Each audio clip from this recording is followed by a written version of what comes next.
Welcome back to the Movie Voyager podcast. We've got a special edition at the end of 2023. Sad to see another year go, Tim. Just 1 year closer to death, as I like to say.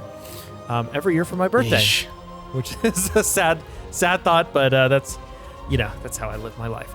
But we're going to be talking about our favorite films from 2023. We're going to be going our top 5, starting with the 5th, and then we're going to save the worst film pick of the year we've seen for last. And these are all going to be films that are housed within 2023. I know Tim has one on his list that we had to work out some technical details because it had a limited release in 2022, but it was a full release in 2023, which we're going to count because there's a lot of films that have been like that. So let's get into this. Tim, how did you feel? How did you feel about the overall year of 2023 as a moviegoer? 2023 made me hopeful. I feel like we're kind of getting back on the 2021, 2022, we're still kind of coming out of COVID in a way. And 2023, obviously you've got Barbenheimer in there. You've got the new Mission Impossible film that saved Hollywood's booty, as Steven Spielberg said. 2023 just had me hopeful for what movies could be, not just on the big box office splashes, but also with the indie films. And even I actually do have a streamer on my list for my top 5 films of the year. I'm really hopeful for what movies are going to be in 2024, new original ideas, unique ideas, or even fresh takes on true stories.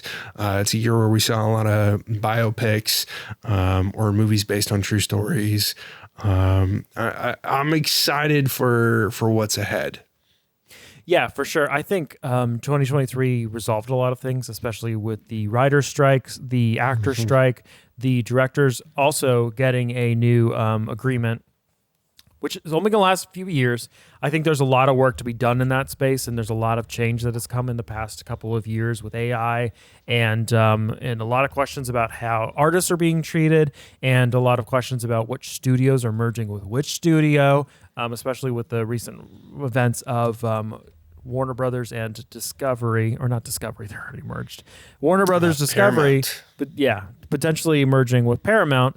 I think we're going to start seeing a lot of consolidation from these brands that are struggling, and I think you're going to start seeing some players like A24 and some others come out of the woodwork and kind of try to put their stamp on the industry that is been flailing a little bit since COVID and not really being able to find their footing. I feel like this year they found some. I'm a little skeptical whether or not they're going to take away the correct lessons from things like Barbenheimer, especially with their ideas of coming up with a whole universe around Mattel stuff. That's not what made Barbie good.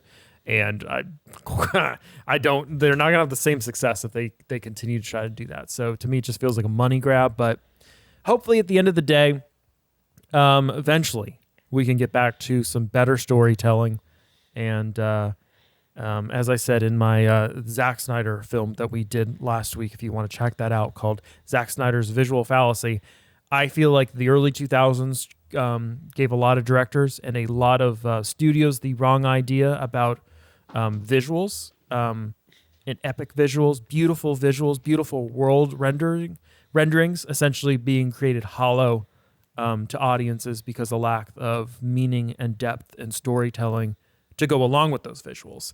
And I feel hopeful in the same sense that Tim does with Barbenheimer, that you get those visuals, but there's a lot of meaning and there's a lot of weight behind those.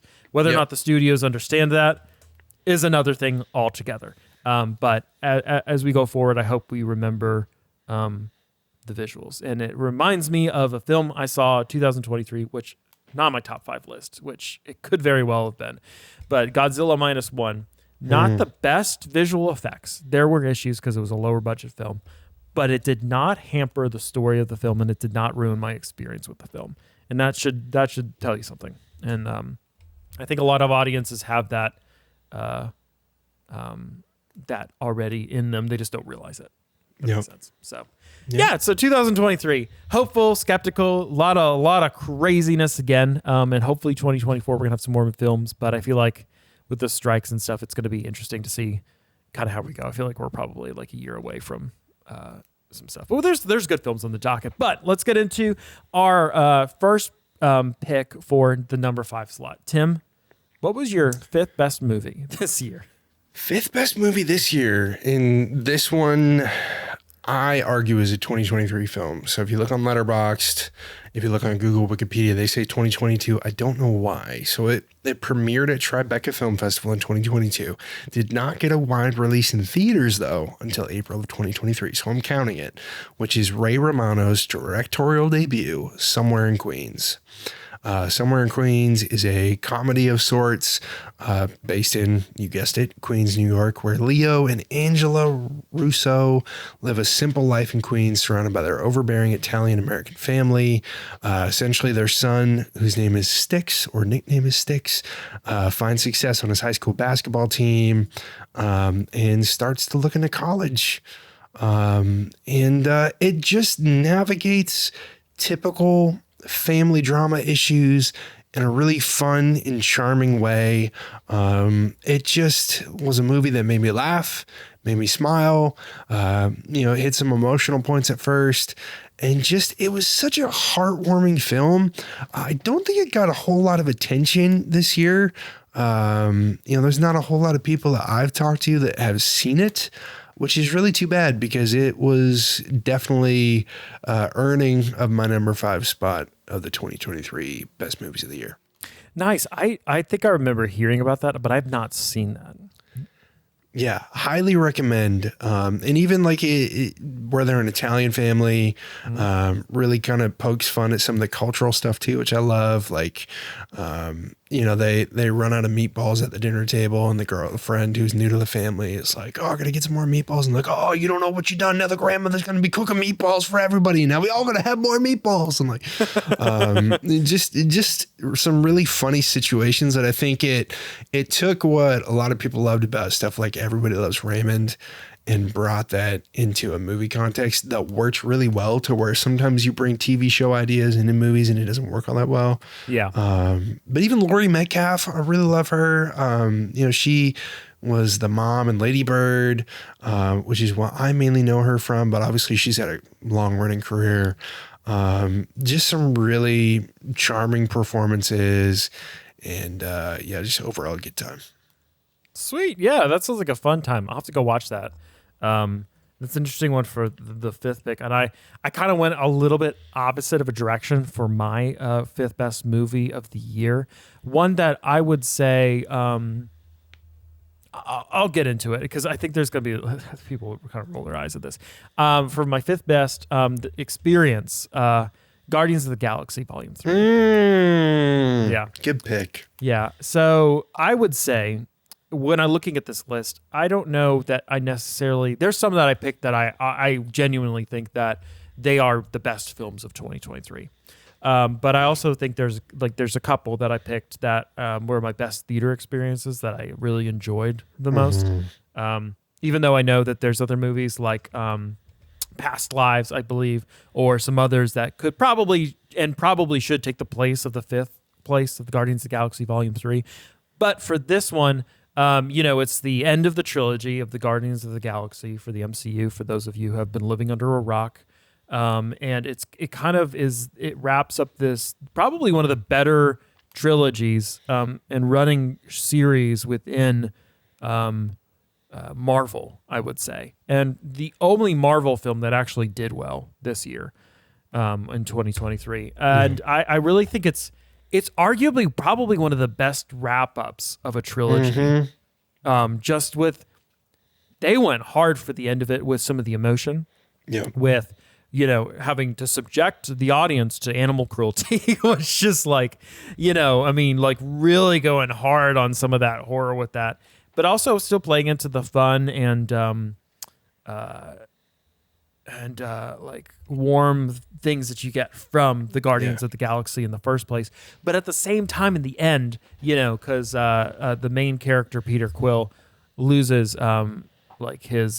partner, Gamora, who are both in love with each other, and then like another version of her comes back, like another version of her comes from a different time period, and they don't have any connection, and he's still trying to go after her and all of that. But at the end, instead of having them come together, like usual, the movie does something different than most would do, and have them go on their separate ways and kind of find their own different place, because they're different people at that point, and they don't try to do too much with it. So I think James Gunn, who just decided to do something completely different than whatever MCU is doing, and you could see that work in this. And it's his last one with the MCU.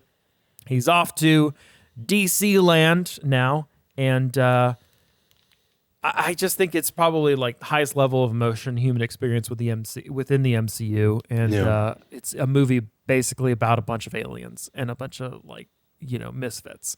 Such a fun ride. Yeah, it was. So to me, that's the fifth. It was incredibly fun to watch. It was had a lot of heart for a superhero film, for like one that's connected to a lot of IP. So yeah, I loved Guardians of the Galaxy, and I'm not a big Marvel fan, but that one was incredible. Just a really fun theater ride too. Laughed a lot. Had some really great sequences, like the No Sleep Till Brooklyn. Just a great movie. I think I have that like my number 7. And now, important disclaimer that I should make: like, there's some movies like Past Lives that did not play in a theater near me. I don't think they're available on streaming yet, that I haven't seen yet. So once I see the films of 2023 that I want to see, like I'm planning on watching Maestro tomorrow, this list could change, but at this point where we are in 2023, this is where my list is at. Yeah, we're going to be, of course, talking about those as we're getting closer to award season and kind of going through, because a lot of those are going to end up in awards. So we'll talk about those, but these are like our personal top 5 that we went to the movie theater and we were impacted in some sort of way, which when you watch a bunch of films, it kind of takes a little bit for some to kind of move you in a little bit of ways to feel special in a sea of meh, I guess, but yeah, so that's number 5. What was your 4th best film of the year? So number 4, funny enough, is actually not a movie I saw in theaters, because it didn't go to theaters. It was a streamer on Hulu, which is Boston Strangler. So this is a film starring Keira Knightley, based on a true story. Being originally from New England, I'm a sucker for Boston stories, obviously. But yeah, really about these 2 reporters who broke the story on the Boston Strangler and really put in a lot of work to take him down. I watched this on Hulu early in the year. The moment it finished, I texted a bunch of friends and was like, Boston Strangler on Hulu. Go watch it now. Just a really great performances. Chris Cooper's in there too. Really loved his work in that. And Carrie Coon, great job with that. The score was really good. I was talking to a composer friend of mine about the score. The composer, I didn't really recognize a whole lot of his work. And even the director on this, you've got Matt Ruskin, who's not done a whole lot before this. But I was just really impressed with this movie. It was captivating, moved along really well at a great pace, and just fascinating, riveting telling of a true story that I just found myself wanting more. Sometimes when you turn this kind of stuff into series, it kind of feels like it was stretched out too much. I liked the fact that this was a movie that left me wanting more. I would rather that than it really could have been a series in a way, and I probably would have felt like they just dragged it out just to get content out. But Boston Strangler, number 4 for me. Nice. It's interesting that you mentioned that New England esque kind of setting, because number 4 for me is The Holdovers, which takes place in a campus in the New England area. It's a New England prep school, and it's this old cranky professor who's been there his whole life. Is forced to remain on campus during Christmas break to babysit the handful of students with nowhere to go. Eventually, he forms an unlikely bond with one of them, a damaged, brainy troublemaker. and in the school's head cook who has just lost a son in Vietnam. It is I would say, probably going to turn into a little bit of a cult classic. It's a super feel-good, easily rewatchable holiday movie. One that's going to end up in my rotation, and I don't generally have holiday rotational movies. And it's just an. I didn't know you had holidays. I know. That's why I was surprised watching this. I felt like I was going back in time from the fun way that they like at the beginning of the movie. They kind of have like the old logos and stuff, like the retro kind of logos for the film companies and stuff.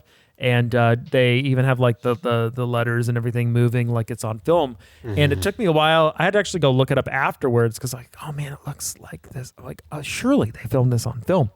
No, they used Alexa cameras, like digital ARRI cameras. And but just a warm, heartwarming story that also, and this is probably why I like it, it comes in with the bittersweet aspects of life. You know, the head cook that lost her son in Vietnam, and then this kid who, you know, who has rich parents, but his mom left his dad, and his dad is actually in like a mental hospital that you find out, and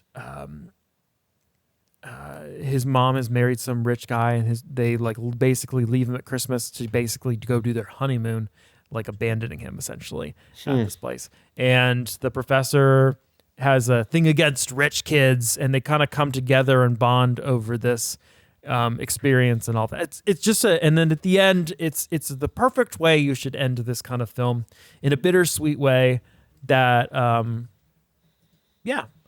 it's perfect. I won't ruin some of the endings and some of the things for it, but it's definitely one that should be on your watch list, and one that you could watch with the whole family. Maybe not with kids. They got a little bit of swearing in it, but that's up to you if you decide. Yeah. I know some of you be having your kids swearing at a Taylor Swift concert, so that's cool. That's true. So, okay, so that's number 4. Tim, what's your number 3 pick of the year? Now, I wonder how similar our 3 to 1 look. It's going to be fascinating. I'm very excited to figure this Because out. number 3 for me is Martin Scorsese's Killers of the Flower Moon.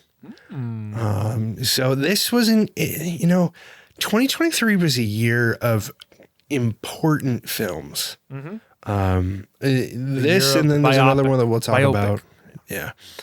There's another one that I'll talk about later that just were really important films to me from things that I learned, not just about history, but also about myself. Killers of the Flower Moon is a movie that, obviously deals with a lot of prejudice, racism, and injustice.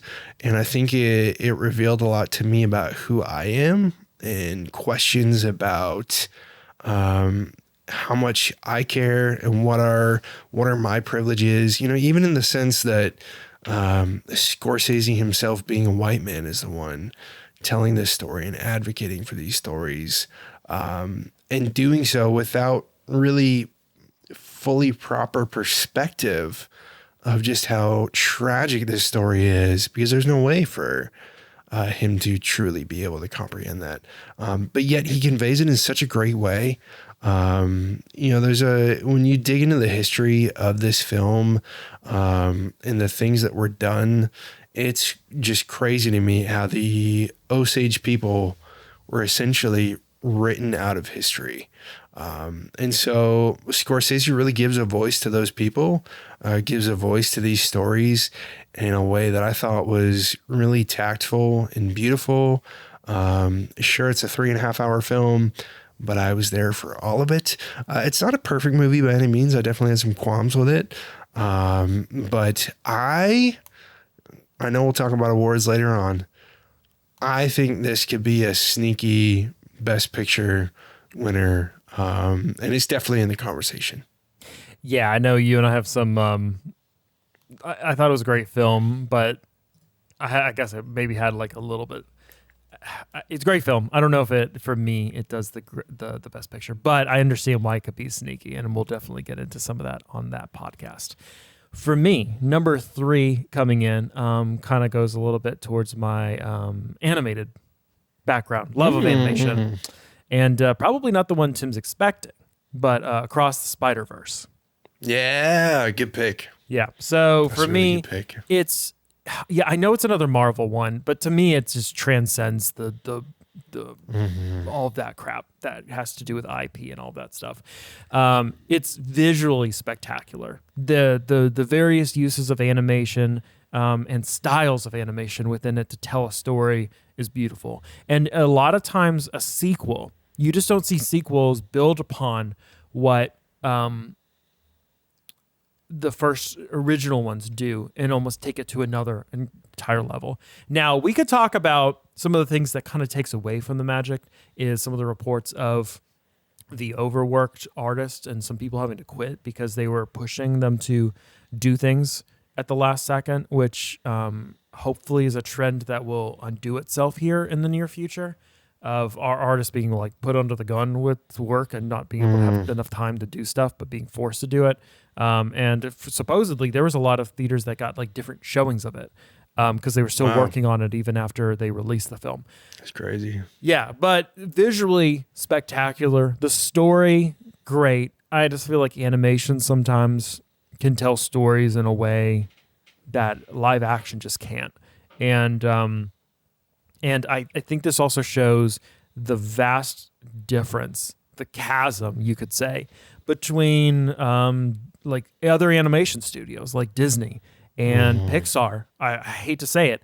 And all the others out there and the style that they've created.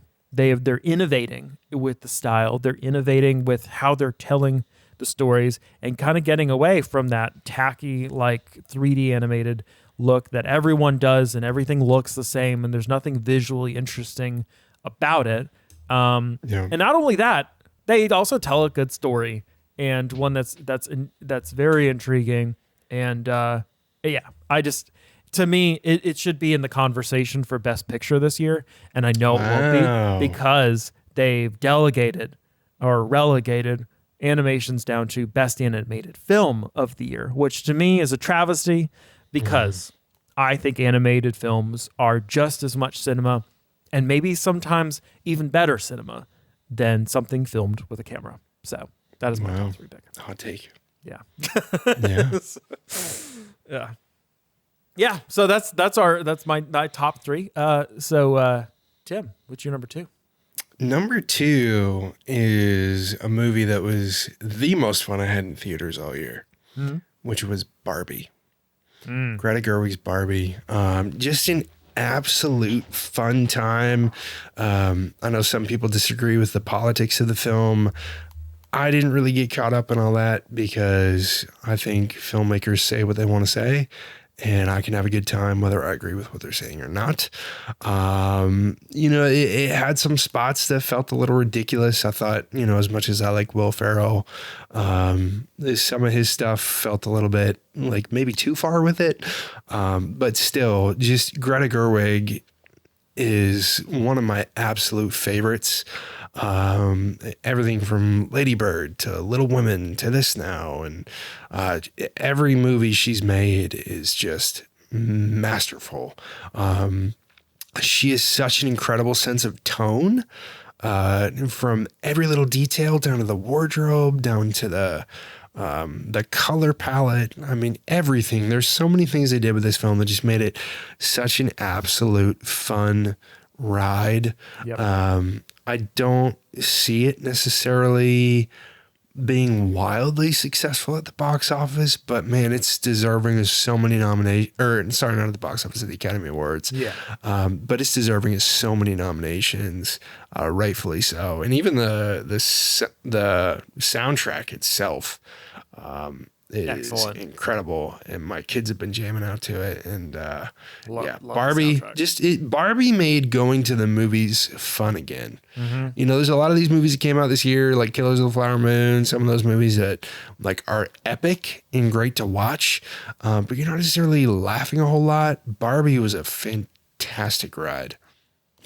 I agree, and of course Barbie is my second pick as well. Nice. Yes, we agree with that. I think Greta Gerwig is probably the top one of the top directors in Hollywood at this point. And it's great to see diversity at the top where it's usually, very male dominated field. And it's good to get someone of her sensibilities, I guess you could say, that really does have a very dedicated look at things. And she's a writer too. I forget about that. I was listening to a recent interview she did with James Cameron, which excellent interview that they both just talk back and forth about their films. And she was talking about how she kind of just ends up backing into films. She doesn't necessarily seek out to go make them. And for the Barbie film, it was very similar. She was approached to write for the film. Her and her husband, or partner, I don't remember which it is, wrote. Noah Baumbach, Yeah, Noah Baumbach. Wrote for it, and at the end ended up getting to direct it. Didn't intend on directing it, but ended up doing it. And honestly, probably one of the better picks for that. It transcends, and I know that it won't win big at the box office. I feel like it would be deserving to. Or the Academy Awards. Yeah, if not for a film that I'm sure we're both going to talk about here in a second. Yeah, I feel without that film, this would be for me, it would be. I think it transcended what it was about the Barbie, and it made it less, while it had a ton of IP stuff in it and had a lot of meta jokes and all of that, it still stuck to not letting that kind of take over the entire film per se, in the heart of the film that it had, allowing the character that she had to kind of change herself over time, not necessarily even having a villain of the film. Even the people you consider maybe the villains of the film, even everyone kind of had their own journey of self-discovery. Sure. And changing. And then at that end, I think that scene where she's talking with the creator and trying to figure out what was I made for? Do I need to ask permission to be human? Was I made for? Yeah, which Billie Eilish, man, killed that song for that. Hey, fun Greta Gerwig fact. Did you know that she is supposedly working on a new Chronicles of Narnia movie? I did, for Netflix. Very intrigued. Yeah, that should be pretty good. I think that'll be good. But yeah, she's great. Home run, obviously, with this film that could have gone so many different directions because of what it is. And it's so stupid. Some of the commentary, the political commentary, like Ben Shapiro about this, it's just stupid. It's literally it doesn't bash men. It doesn't bash women in the thing. It's getting down to the root of the issue of where we all find our identities in, and questioning the root cause of that, where all the men found their identities in Barbie. Without her, what was he? Or what were they without their jobs? Which is very clearly about men, and it is a great thing to say for everyone, is you're more than all these things everyone tries to tell you are. And I don't understand how any of that got to be, there's men hating in this. Because everyone had a redemptive arc in it, and both sides had their own part to play in some of the issues surrounding it. But very deep film for something that probably did never need to be that deep. So, yeah. That's why it's on my second. But unfortunately for Barbie, though it took home the biggest prize for the box office, it just couldn't escape the gravitational pull and of Oppenheimer, which I'm going to say, tell me what your number one pick is, Tim, but I feel like we both have the same one. Yeah, my number one pick is a biopic about a man in history who led to great discoveries, and that Napoleon? Would be... Okay, fine. Steal my joke, John. I was going to say Napoleon as a joke. Yes, it's Oppenheimer. My number one is Oppenheimer. I don't know. Oppenheimer is I think it's the only movie this year that I saw in theaters twice. So I drove 4 hours to go see it in Miami, and it was completely worth it. And even before I saw Barbie, I remember driving back with the guy that I went and watched it with, a good friend of mine. And I said, I feel like Barbie might be the most enjoyable, maybe even the better movie of the year, but Oppenheimer is going to be the most important movie of the year. Oppenheimer is a movie that I feel like should be talked about for decades to come. And really is not just, so when I watched it the first time, I watched it more objectively. Yep. Kind of trying to learn more about Robert Oppenheimer. When I watched it the second time, I tried to watch it a lot more subjectively. What is the movie actually saying to me? What is the movie actually saying about me? And really what I found interesting about the movie is the contrast between Oppenheimer and Robert Downey Jr.'s character. And really, who do I identify with more? Am I willing to be cautious, to be calculated, to take my time, which is so rare nowadays to do that before I make a rash decision? Or am I so consumed with the idea of conquest that I will stop at nothing, no matter what the risks are, no matter what the fallout may be, whether that be like something like a nuclear bomb or that be something like a Facebook post or an Instagram comment. Like, it's so relevant to the political discourse of today, maybe in more ways than we would like to acknowledge. And really, I feel like when you dig deep into Oppenheimer, it's a movie about the current state of our culture in 2023. Yep. Yeah, and what was resulted from that has like created the world that we live in today, and it's slightly horrifying, as like Christopher Nolan called it.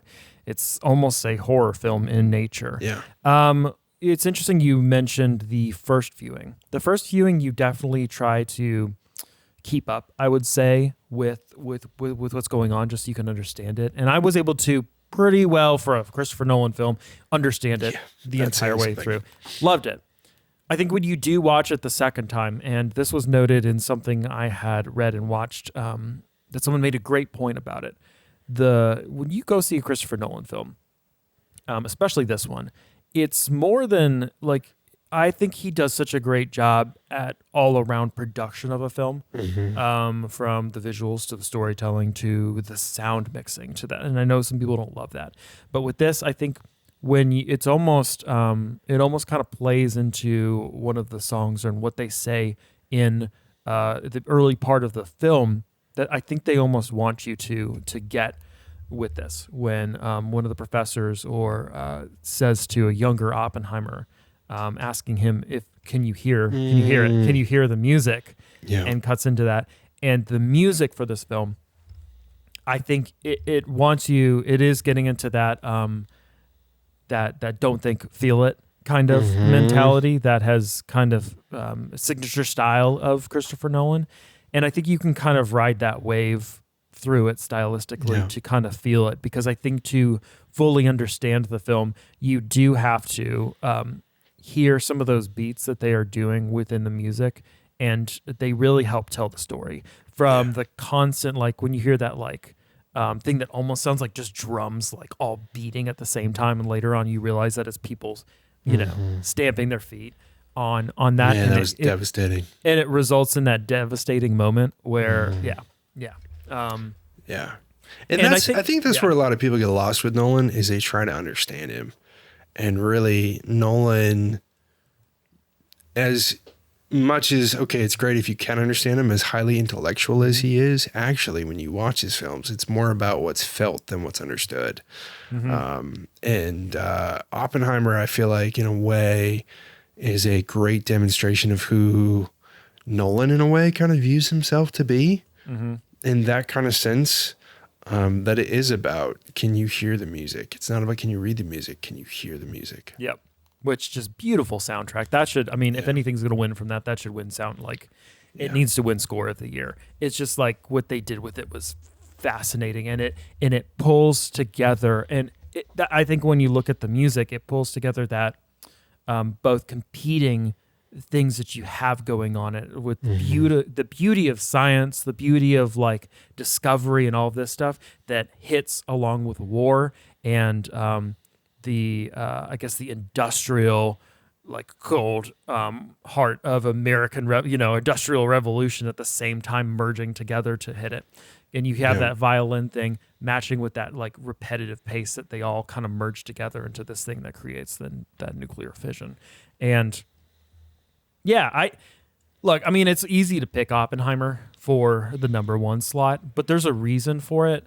I know there's a lot of criticisms for the film. Number one, that some people don't like the nuclear explosion. That didn't really take away from the film, because I think some people going into this film, like, that was supposed to be the climactic moment, but for me it wasn't. The climactic moment was more the fallout, especially in that scene where they're all cheering for him and it all goes silent. Yep. And he kind of experiences that nuclear blast at the same time.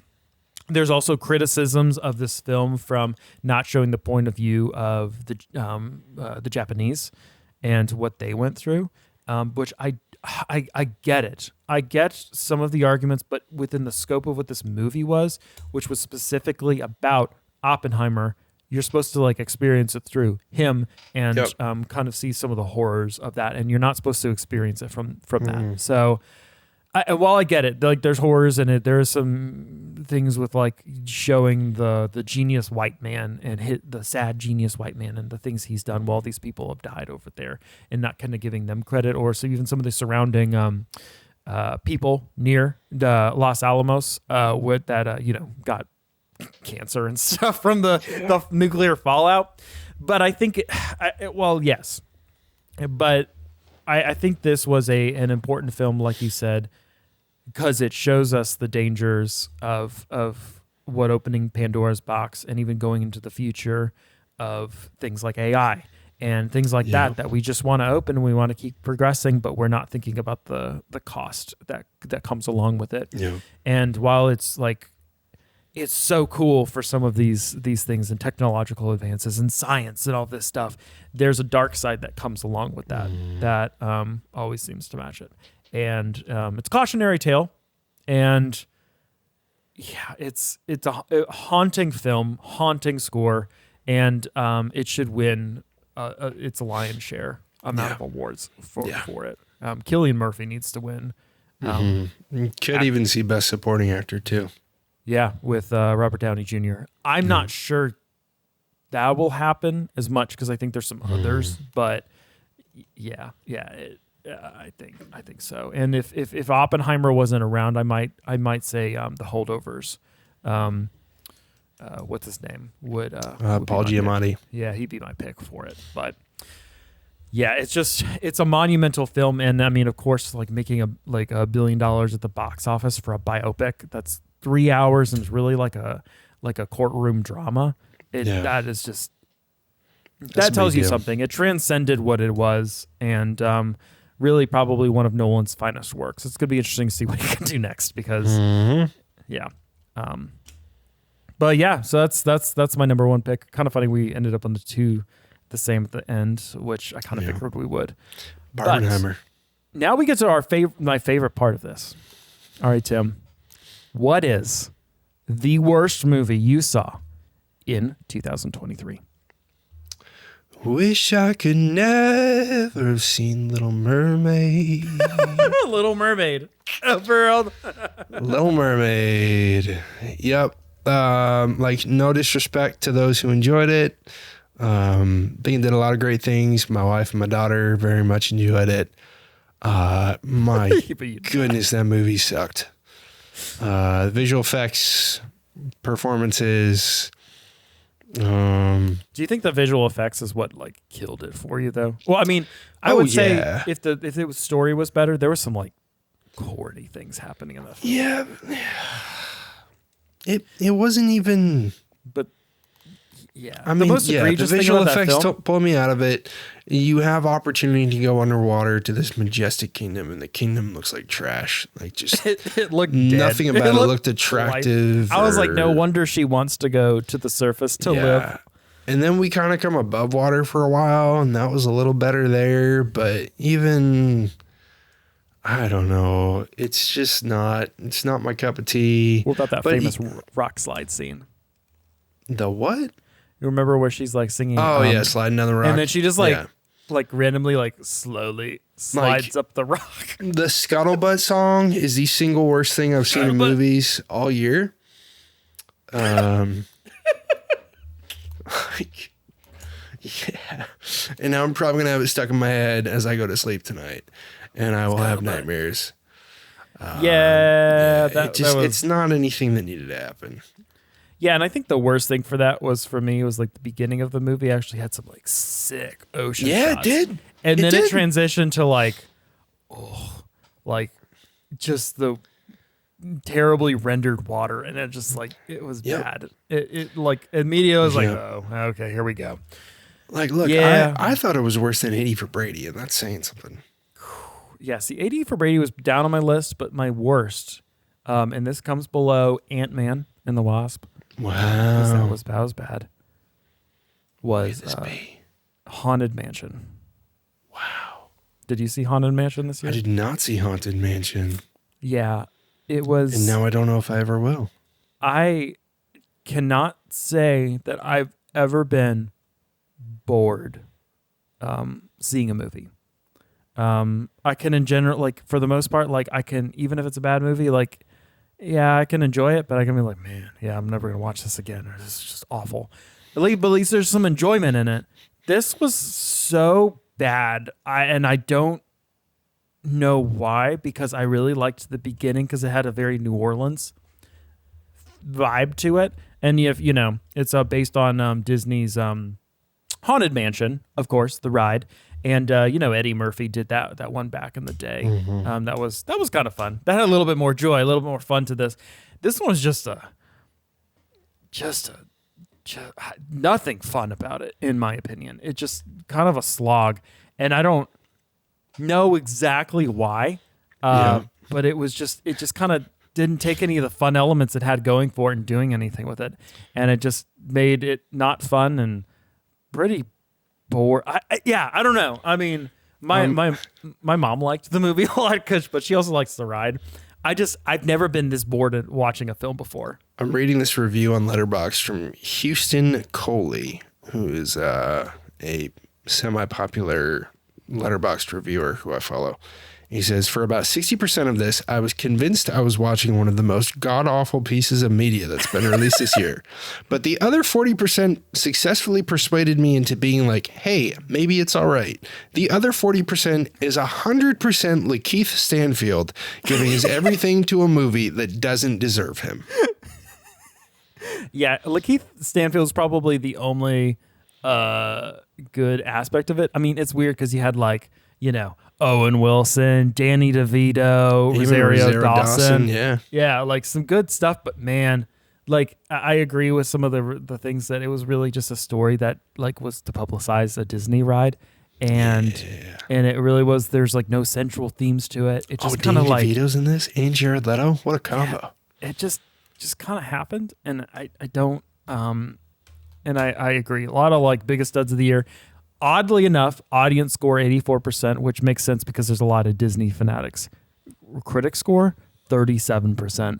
That's probably one of the biggest differences I've seen of the year, and I'm definitely with the critics. It was not funny. It was not scary. It couldn't figure out what it wanted to be, and I was good for it to pick either direction.